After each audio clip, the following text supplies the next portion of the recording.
My sister's son threw my daughter's birthday cake into the bathroom and yelled, "Go eat it now!" My sister laughed while my daughter cried. I stayed quiet. The next day, I showed her husband proof that the child wasn't his. My sister called me, screaming and panicking. The candles were still burning when he grabbed the cake. My daughter's 6th birthday, pink frosting, unicorn decorations, 20 kids in our backyard. My nephew Dylan, my sister's 8-year-old, picked it up with both hands. "Dylan, no," I started. He ran, straight into the house, through the sliding door, past the kitchen, into the bathroom. I followed. Everyone followed. Parents, kids, my wife, my sister. He held the cake over the toilet, looked at my daughter Lily, smiled, then dropped it. Pink frosting splattered everywhere. The unicorn's horn broke off. Pieces of cake crumbled. The whole thing sat in the toilet bowl, floating in the water. "Go eat it now!" Dylan screamed at my daughter. "Eat it out of the toilet like the pig you are!" Lily started crying. That deep, broken crying that 6-year-olds do when their world ends. When something happens they can't understand, can't process. The bathroom was packed. 20 people crammed in the hallway, staring, silent. I looked at my sister Karen. She was standing in the doorway, phone out, recording everything. She laughed, actually laughed. "Oh my God, Dylan, you're terrible," she said, but she was smiling. Still filming, zooming in on the cake in the toilet. "Karen, control your son," I said quietly. She looked at me, still smiling. "Relax, it's just a cake. Jesus, you're so dramatic. That's her birthday cake. So, buy another one. It's not the end of the world." The bathroom was silent except for Lily's crying. Parents stood in the hallway, uncomfortable, not knowing where to look, not knowing what to say. One mom cleared her throat. "We should probably go. It's getting late." Another nodded. "Yeah, thank you for having us." They started leaving, grabbing their kids, collecting gift bags, making excuses. Lily ran to her room, still crying. The sound echoed through the house, heartbroken sobs that made my chest ache. The party ended in 10 minutes. Parents grabbed their kids and left. Awkward goodbyes, sympathetic looks at me, uncomfortable glances at Karen. My wife Sarah went after Lily. I heard her in the bedroom, trying to comfort her, trying to explain what happened. I stood in the bathroom, looking at the ruined cake, at the broken unicorn horn floating in pink water, at the frosting smeared on the toilet seat and the floor. 3 months of planning. Sarah had shown Lily pictures, let her pick everything. The colors, the design, the decorations. $200 for a custom cake from the fancy bakery downtown. Lily's favorite colors, her favorite character, her face when she'd seen it that morning, pure joy, gone. Dylan stood next to me, still smiling, like he'd accomplished something. "That was awesome," he said. I looked at him. "This 8-year-old kid, my nephew." "Get out," I said quietly. "What?" "Get out of my house." Karen walked over, put her hand on Dylan's shoulder. "Don't talk to my son like that. He just threw my daughter's birthday cake in the toilet. It was a joke. Lighten up." "A joke?" "Yes, a joke. Kids do dumb stuff. You're overreacting." My wife came back, face tight, angry. "Lily won't stop crying," she said. "She's devastated." Karen rolled her eyes. "She'll get over it. It's just cake. Just cake." Sarah's voice rose. "It was her birthday cake, in front of all her friends. Your son humiliated her." "Oh, please. She's 6. She won't even remember this next week." Sarah looked at me. Say something. I couldn't. My throat was too tight. My hands were shaking. Karen grabbed Dylan's hand. "Come on, let's go. Uncle Mike is being weird." They walked out, through the living room, past the decorations, past the empty tables.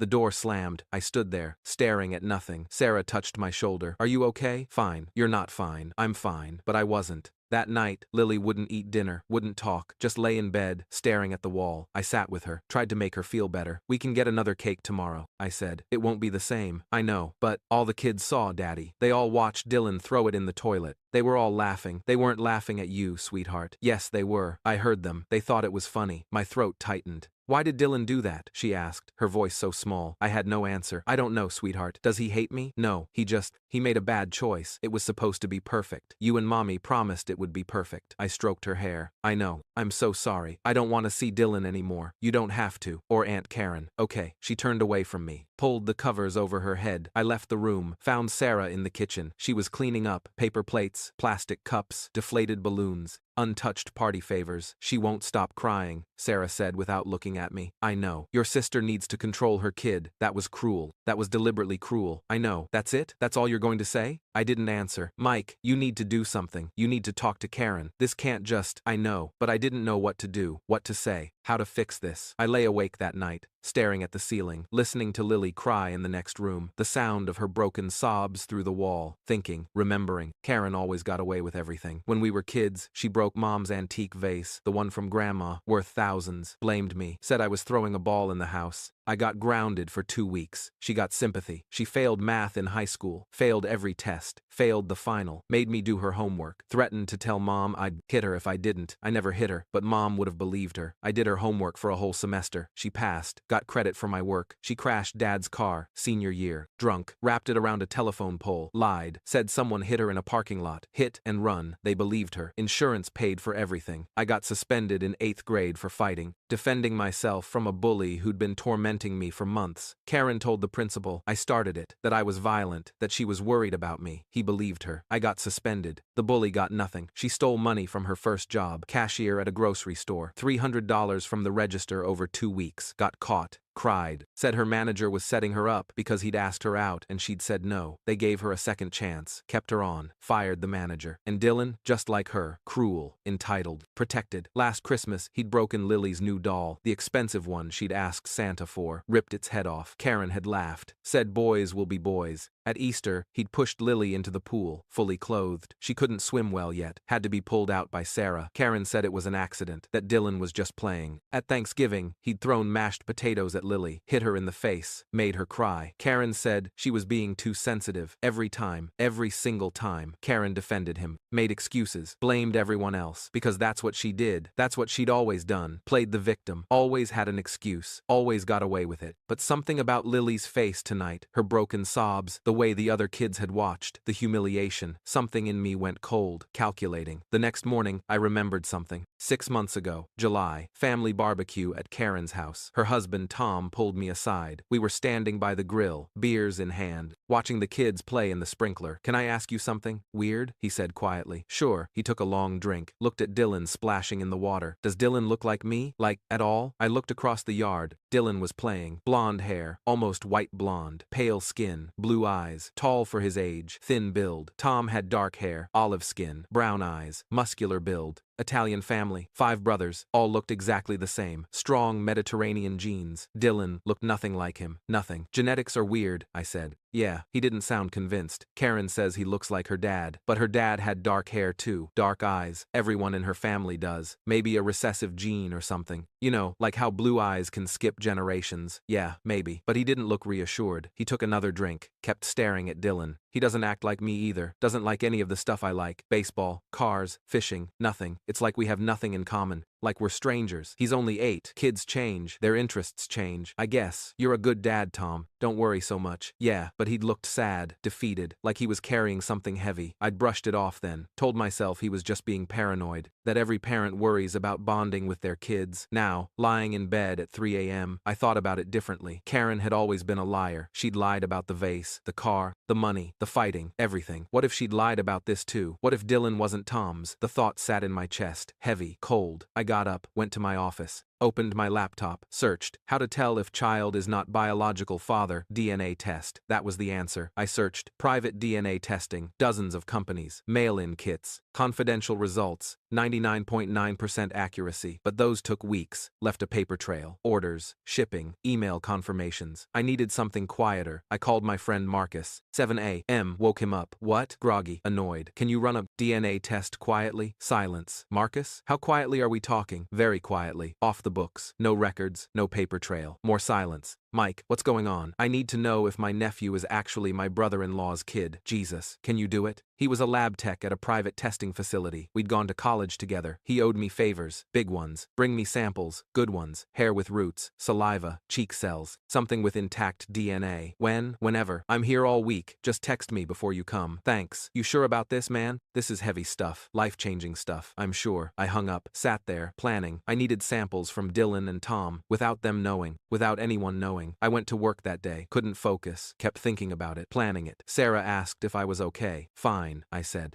You've been quiet since the party. I'm fine. No, you're not. Talk to me. I'm just tired. She didn't believe me, but she let it go. That afternoon, Tuesday, I left work early, told my boss I wasn't feeling well, drove to Karen's house, 1:30 p.m. She worked until 3, receptionist at a dental office. Tom worked downtown, financial advisor, long hours. Dylan was at school until 3:15. The house would be empty. I still had the spare key. From last year when they went to Hawaii, asked me to water their plants and get their mail. Never gave it back. I parked down the street, walked to the house, looked around. No neighbors watching. Let myself in, quietly. The house smelled like Karen's perfume, coffee, dog food. I went upstairs, Dylan's bathroom first, his hairbrush on the counter, blue plastic, hair strands tangled in the bristles, blonde, several with visible roots attached. Perfect. I pulled them out carefully, 6 or 7 strands, put them in a Ziploc bag I'd brought, sealed it, labeled it with a Sharpie, sample A. Tom's bathroom next, master bedroom, his razor on the sink, electric one, Philips, Norelco. I popped open the head, hair and skin cells caught in the blades, dark hair, perfect. I cleaned them onto a tissue carefully, into another Ziploc bag, sealed it, sample B. I put everything back exactly as I found it, made sure nothing looked disturbed, then I left, locked the door behind me, walked back to my car. Nobody saw me. I drove straight to Marcus's lab. He was waiting, lab coat, gloves already on. These good? I handed him the bags. He examined them under the light, held them up, looked at the hair strands closely. Yeah, more than enough. Hair with follicles is gold standard. This'll work. How long? 3 days, maybe 4. These tests take time. Can you rush it? I'll try, but I can't promise anything. The equipment runs on a schedule. Do what you can. I'll call you when it's done. I left, went home, told Sarah I'd picked up dinner, Chinese food, her favorite. She asked if I felt better. Much better, I lied. That night I played with Lily, read her stories, tucked her in, kissed her forehead. She was still sad, still quiet, but she smiled when I did the voices in her book. I love you, Daddy. I love you too, baby. 72 hours started, each one slower than the last. I went to work, came home, played with Lily, had dinner with Sarah, acted normal, but inside, I was counting, waiting. Wednesday, nothing. Thursday, nothing. Friday morning, 8:17 a.m. My phone rang. Marcus. I stepped outside, into the backyard, closed the door. You sitting down? My heart started pounding. Just tell me. Zero match. Tom's not the biological father. Not even close. I was quiet. You sure? I ran it twice. Different methods, PCR and STR analysis, same result both times. They don't share any DNA markers. Tom is not Dylan's father. Biologically impossible. I closed my eyes, took a breath. Send me the official report. Mike, are you sure? This is heavy stuff, man. Once you open this box, send it. Okay, give me an hour. I'll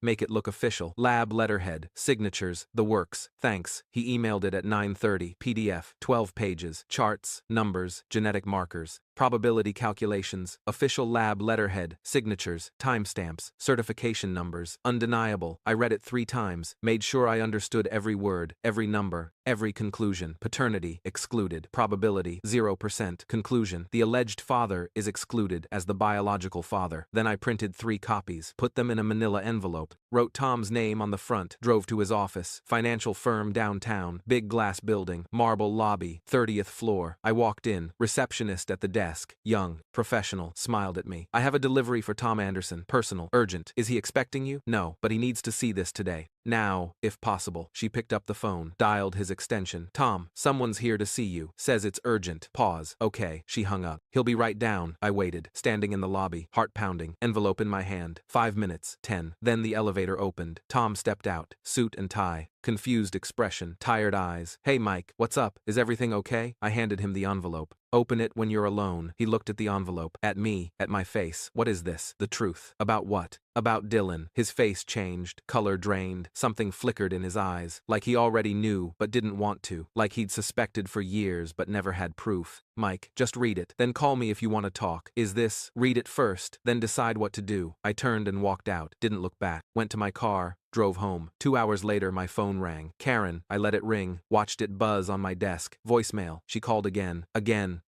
13 missed calls in 20 minutes. Then texts started flooding in. What did you do? Tom want talk to me. Answer your phone. You're a liar. Tom is packing a bag. Please call me. What did you tell him? Answer me right now. Has calling a lawyer. Please Mike. Please. I didn't respond. Just watched them come in, one after another, getting more desperate, more panicked. Then Tom called. I answered. Is this real? His voice was shaking. Yes. How did you? Where did you? I had a feeling. After what you said at the barbecue, I had it tested. Silence. Breathing. Heavy. Uneven. Then crying. Grown man crying. Deep, broken sobs. 8 years, he said. 8 fucking years I raised him. Changed his diapers. Taught him to ride a bike. Paid for everything. And he's not even mine. I'm sorry. Don't be. You gave me the truth. That's more than she ever did. More crying. Who's the father? He asked. Did the test say? No, it just shows it's not you. You'd need his real father's DNA to match. Does she know you did this? Not yet. Good. His voice turned cold, hard. I want to see her face when I show her. I want to watch her lie, watch her try to explain this. Tom, thank you, he said, for telling me, for not letting me waste more of my life on a lie. He hung up. Karen called again immediately. This time I answered. You ruined my life, she screamed. No, you did. Tom is leaving me. He wants a divorce. He's talking to a lawyer right now. Good. Dylan is asking why Daddy is crying. What am I supposed to tell him? Tell him the truth. I hate you. I fucking hate you. You're a monster. Remember yesterday, when Dylan threw Lily's cake in the toilet? When you laughed? She went quiet, breathing hard. You said I was dramatic, that it was just a cake. That's different. You're right, it is different. A cake can be replaced. Trust can't. A marriage can't. 8 years of lies can't. Please, please don't do this. I'm your sister. We're family. You can't. And Lily is my daughter. You laughed while she cried. You filmed it. You thought it was funny.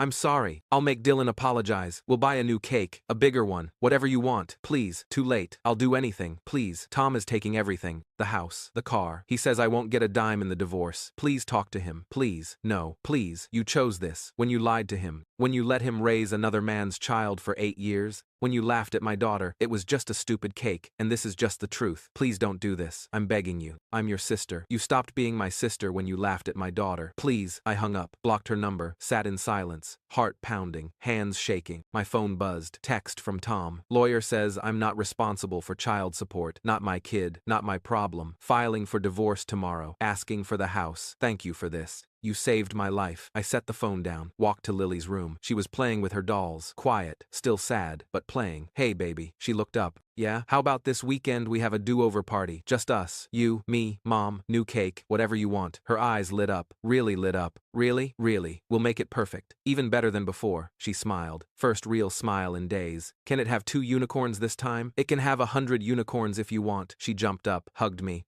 Thank you, Daddy. I hugged her back, held her tight, and didn't think about Karen at all.